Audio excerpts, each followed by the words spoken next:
So welcome to my YouTube blog. ये generally workout blog होगा।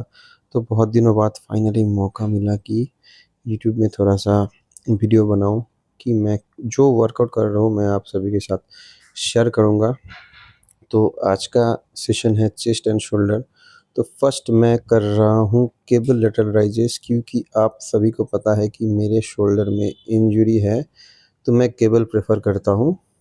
तो इसलिए मैं केबल से कर रहा हूँ, क्योंकि इससे जॉइंट और लोड से डिस्टेंस कम होता है, तो it's safer than dumbbell lateral rises. इसका मैं करूँगा 3 sets. Okay, so let's do it.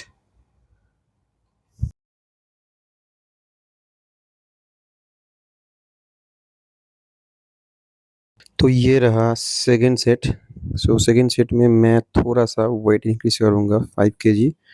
And देखिए मैं इसको जिस तरीके से कर रहा हूँ, तो इससे मेरे जो लेटरल पार्ट है वो बहुत अच्छे से ट्रेन होगा, क्योंकि मेरा जो बॉडी है, मतलब मसल्स का जो लेटरल वाला पार्ट है वो सेंटर ऑफ ग्रेविटी के साथ मैच हो रहा है। तो ये लेटरल वाला पार्ट मेरा बहुत अच्छे से ट्रेन होगा। एंटीरियर पार्ट यहाँ पे उतना अच्छे से बायस नहीं होगा।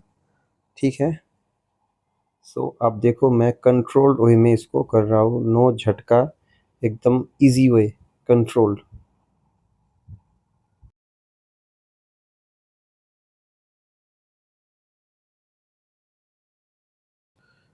तो ये है मेरा final set, third set. Third set में क्या करूँगा कि मैं अपना लोड 50% कम कर दूँगा। इसको मैं as a drop set train करूँगा। तो इससे होगा क्या कि पहले और आखिर में मेरा टाइप टू टाइप 1 दोनों मसल फाइबर्स बहुत अच्छे से ट्रेन हो जाएंगे। तो आप ये तरीका अप्लाई कर सकते हो फॉर द बेटर रिजल्ट। और देखिए यहाँ पे मेरे लेटरल पार्ट बहुत अच्छे से ट्रेन हो रहा है। ठीक है, तो लेट्स डू इट। एंड इसके बाद हम करेंगे डंबल शोल्डर प्रेस।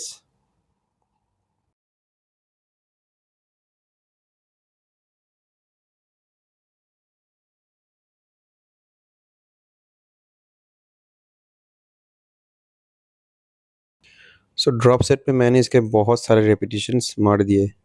लास्ट में पूरा जल रहा था मेरा deltoid muscle. So after taking 2 minutes of rest, अभी मैं करूँगा dumbbell shoulder press. Dumbbell shoulder press में मैं बेंच को थोड़ा सा इंक्लाइन रखता हूँ, क्योंकि मेरे शोल्डर्स में प्रॉब्लम है। एंड इसी वजह से मैं इसको इंक्लाइन रखता हूँ। एंड मैं अपने जो शोल्डर पोजीशन है वो थोड़ा सा स्कैपुलर प्लेन में रख के परफॉर्म करता हूँ। जब आप इसको देखोगे तब आप समझ पाओगे। So due to my shoulder injury मैं रिस्क नहीं लेता। मैं क्या करता हूँ कि मैं पहला जो लिफ्ट है मैं सपोर्ट ले लेता था। तो भैया पीछे से मुझे सपोर्ट दे रहे हैं, बस और कुछ नहीं चाहिए। इसके बाद मैं अपने आप से ही करूँगा। मेरे राइट हैंड में नर्व्स का इंजरी है, तो इसलिए क्या होता है कि मेरा राइट हैंड जल्दी थक जाता है। तो शायद और रेप्स ज़्यादा हो पाता, मतलब अजीब सा है। अगर मैं सिंगल हैंडेडली करूँ तो मेरा राइट हैंड ज़्यादा परफॉर्म कर पाता है, मतलब अजीब सा प्रॉब्लम है। अगर आप लोगों को पता है कि क्या हुआ है तो आप लोग मुझे सजेस्ट कर सकते हो कोई डॉक्टर, क्योंकि मुझे समझ में नहीं आ रहा है कि मैं इसका सॉल्यूशन कैसे निकालूँ। पूरा नर्व्स का समस्या हो गया है, मुझे समझ में नहीं आ रहा है कि मैं क्या करूँ। और ये डिफ़िकल्ट भी होता है कि single handedly dumbbell shoulder press perform करना, बैलेंस का बहुत इशू आ जाता है।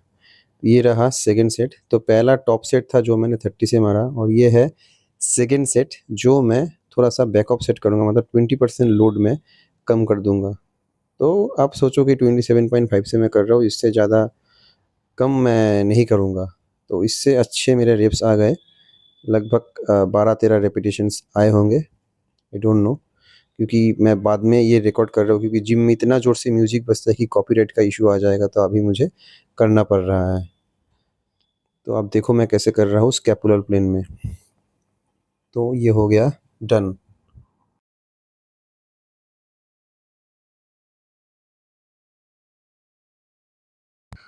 So after taking 3 minutes of rest, अभी मेरा शुरू होगा चेस्ट सेशन। तो चेस्ट सेशन के लिए मैं करूँगा इंक्लाइन केबल प्रेस। तो इंक्लाइन बेंच को मैंने कैसे सेट किया है आप मेरा नेक्स्ट सेट में देख पाओगे। तो देखिए मैं कैसे कर रहा हूँ, अपना जो केबल है, केबल एंड एल्बो का दोनों का जो प्लेन ऑफ मोशन से मैंने अलाइन रखा है, ताकि मुझे बेटर हाइपरट्रॉफी मिले। इससे मसल फाइबर के हाइपरट्रॉफी अच्छे होते हैं, बेटर कॉन्ट्रैक्शन इससे आपको प्रोवाइड होगा। और मैं देखिए एकदम स्लोली एंड कंट्रोल वे में कर रहा हूँ, कोई झटका नहीं देना है भाई, कंट्रोल वे में करना है, ठीक है? बहुत इसेंट्रिक कॉन्सेंट्रिक आप कंट्रोल वे में करो। ये बेस्ट वे होता है मसल बिल्डिंग का, जितना मुझे पता है, जितना मेरा एक्सपीरियंस है।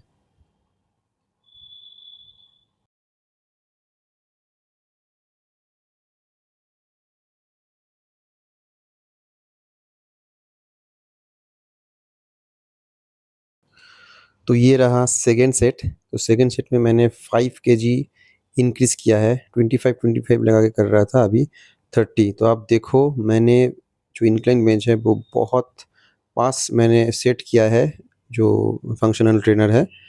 तो इससे आपके जो इंक्लाइन मसल फाइबर्स है, ये बहुत अच्छे से आप हिट कर पाओगे। देखिए मसल फाइबर्स का प्लेन ऑफ मोशंस, आपका केबल का प्लेन ऑफ मोशंस, आपके एल्बो के जो कैरिंग एंगल है, elbow joints, plane of motion सभी एक ही लाइन से जा रहा है। तो ये इंजरी फ्री भी रहेगा एंड आप बहुत अच्छे से अपने मसल फाइबर्स को हिट कर पाओगे। तो और इंक्लाइन एंगल आपका बहुत ज़्यादा नीचे नहीं होना चाहिए। आप मैक्सिमम 60 डिग्री तो 65 डिग्री में रख के करो, ये आपका बेटर होगा आपके हिसाब से, ठीक है?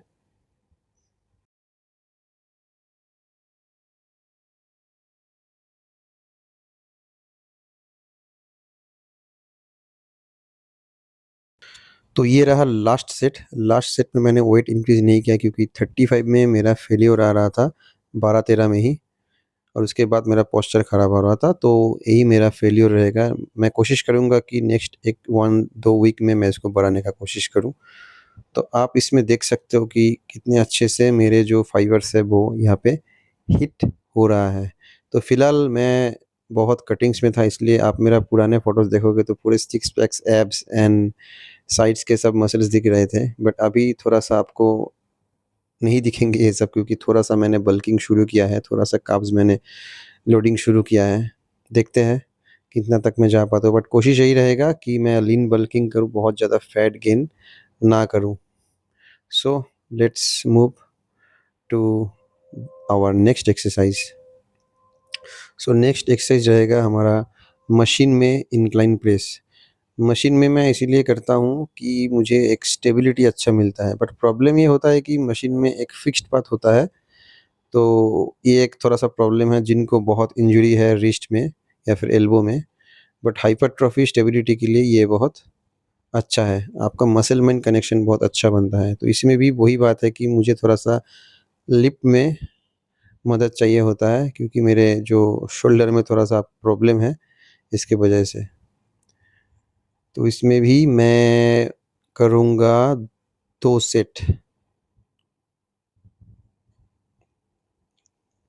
एकदम कंट्रोल्ड वे में आपको करना है। आप भी अपने चेस्ट और शोल्डर सेशन में ये सारे एक्सरसाइज ऐड कर सकते हो, आपको इम्प्रूवमेंट मिलेगा, क्योंकि मेरा चेस्ट ऑलरेडी वीक है। तो मैं इसलिए इसको ज़्यादा करके कर रहा हूँ। तो ये रहा सेकंड सेट।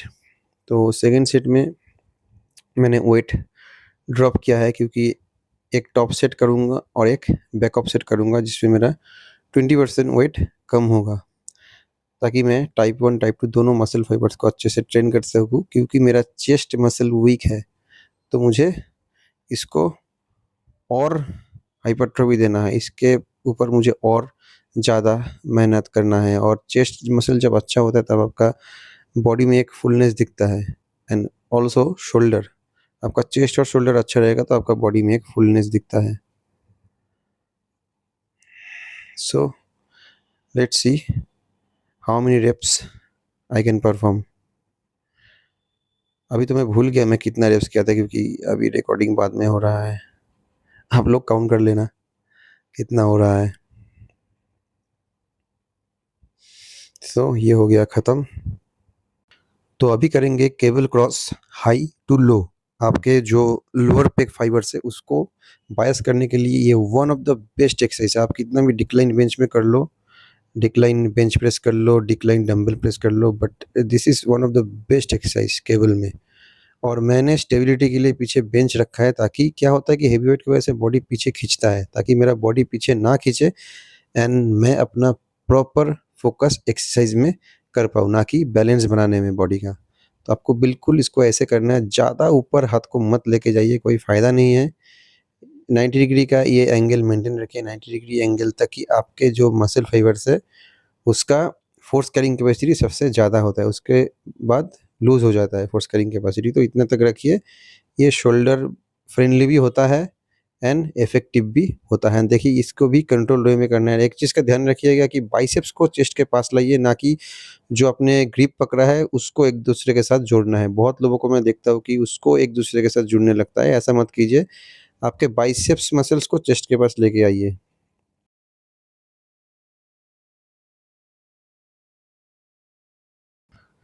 इसका भी मैं करूँगा 2 सेट, बट ये स्ट्रेट सेट होगा, इसमें कोई बैक ऑफ सेट नहीं रहेगा। तो मैं बोल रहा था कि अपने बाइसेप्स को चेस्ट के पास लेके आने के लिए, क्योंकि जब आप ह्यूमन एनाटॉमी देखोगे तो आप यही देख पाओगे कि आपके जो चेस्ट मसल्स के फाइबर्स हैं वो आपके ह्यूमरस बोन, मतलब आपके जो हेड हाथ है, हाथ का जो बोन है उसको ह्यूमरस बोलते हैं, उसके साथ अटैच होता है। तो आप जितना अपने बाइसेप्स मसल्स को, मतलब हाथ को चेस्ट के पास लेके आओगे, उतना अच्छे से आप स्क्वीज कर पाओगे एंड पीछे लेके जाओगे तो स्ट्रेच होगा। तो इससे आपके एक्सरसाइज बेटर हो जाएगा। तो आप इसको ज़रूर ऐसे ट्राई करो एंड इस एक्सरसाइज को तो ज़रूर ऐड करो अपने चेस्ट रूटीन में। अगर आपका चेस्ट वीक है या फिर अच्छा है, डज़न्ट मैटर, आप इसको ऐड करो। ये बहुत बढ़िया एक्सरसाइज है।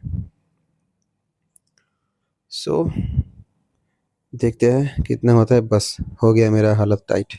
अभी एक लास्ट एक्सरसाइज बचा है चेस्ट का, वो हम करेंगे पेक डेक फ्लाई।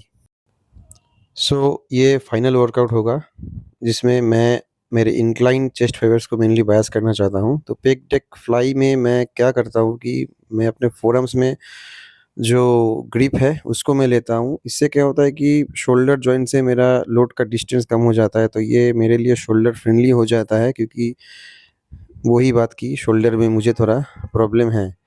और इससे मैं बेटर कॉन्ट्रैक्ट भी कर पाता हूँ। मैं अपने बाइसेप्स मसल को बहुत अच्छे से चेस्ट के पास ला पाता हूँ, तो इससे स्क्वीज और स्ट्रेच बहुत अच्छे से होता है। एंड आपको मैं और एक चीज़ दिखाऊंगा सेकेंड सेट में, कैमरा को साइड में रख के, कि मैं इसको थोड़ा सा सामने झुक के कर रहा हूँ, तो इससे मेरे इंक्लाइन फाइबर जो है वो ज़्यादा बायस होता है, क्योंकि इंक्लाइन फाइबर अच्छे से ट्रेन होने से आपके अपर चेस्ट बहुत फुलर दिखता है, तो वो एक चीज़ बहुत अच्छा दिखता है बॉडी में।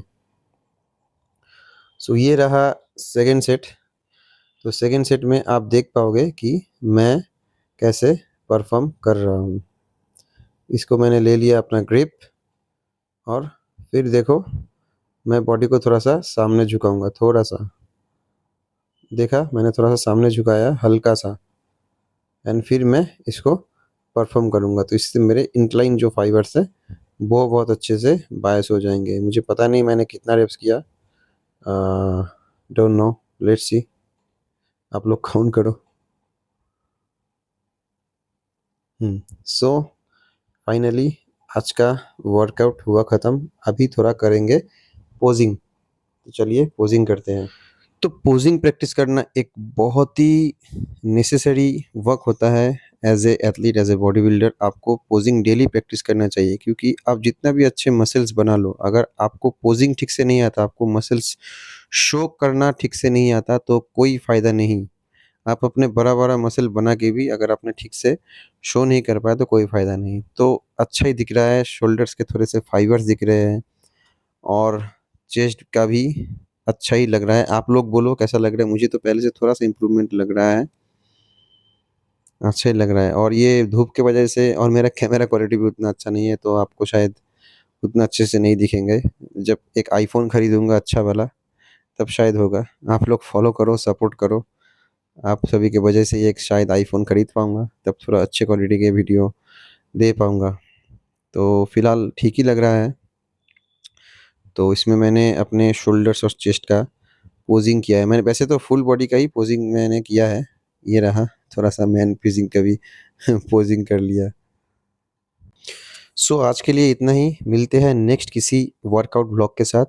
सो आप लोग मुझे थोड़ा-सा सपोर्ट करोगे तो मुझे बहुत अच्छा लगेगा, मोटिवेशन मिलेगा, क्योंकि मतलब 11-12 घंटा ड्यूटी करने के बाद, स्लीप कम होने के बाद, फिर भी मेहनत कर रहा हूँ, कोशिश कर रहा हूँ कि आप लोगों को अपने वीडियो के थ्रू कुछ सिखा पाऊँ, आपसे भी कुछ सीख पाऊँ। सो मिलते हैं नेक्स्ट वर्कआउट व्लॉग के साथ।